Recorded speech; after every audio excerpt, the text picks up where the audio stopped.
Prajashakti news આપનું સ્વાગત કરે છે વડોદરા શિનોર એન્કર શિનોર તાલુકાના સાધલી ગામે ઈદની નમાજ અદા કરવામાં આવી સાથે સાથે સમગ્ર ભારત દેશમાં અમન શાંતિ માટે દુઆ કરાઈ। વીઓ હશિનોર તાલુકાના સાધલી ખાતે આવેલી મદીના મસ્જિદ ખાતે મુસ્લિમ બિરાદરો દ્વારા ઈદની વિશેષ નમાજ અદા કરવામાં આવી હતી। મસ્જિદના પેશ ઇમામ મૌલાના અબ્દુલ કાદરી દ્વારા ઈદની નમાજ પઢાવવામાં આવી હતી, જેમાં મોટી સંખ્યામાં મુસ્લિમ બિરાદરો હાજર રહ્યા હતા। ઈદની નમાજ બાદ મૌલાના અયુબ કાદરીએ સમગ્ર દેશમાં અમન, શાંતિ અને ભાઈચારા માટે ખાસ દુઆ કરી હતી। તેમણે દેશના લોકો વચ્ચે એકતા અને સૌહાર્દ જળવાઈ રહે તેવી ખાસ દુઆ કરવામાં આવી હતી। આ પ્રસંગે મદીના મસ્જિદના પ્રમુખ શબ્બીર રાઠોડ તેમજ યાસીન રાઠોડ દ્વારા ભારતના તમામ ધર્મના લોકોને ઈદની શુભેચ્છાઓ પાઠવવામાં આવી હતી।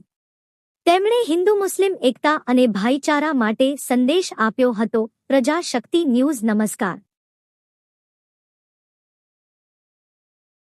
अस्सलामु अलैकुम व रहमतुल्लाहि व बरकातुहू।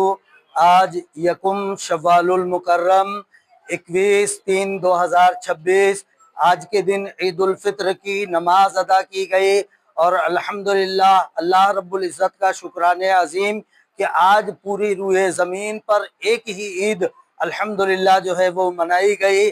और नमाज के बाद पूरे मुल्क हिंदुस्तान में और देश विदेश में भी अमन व अमान का पैगाम और अमन व अमान की खातिर जो है दुआएं की गई।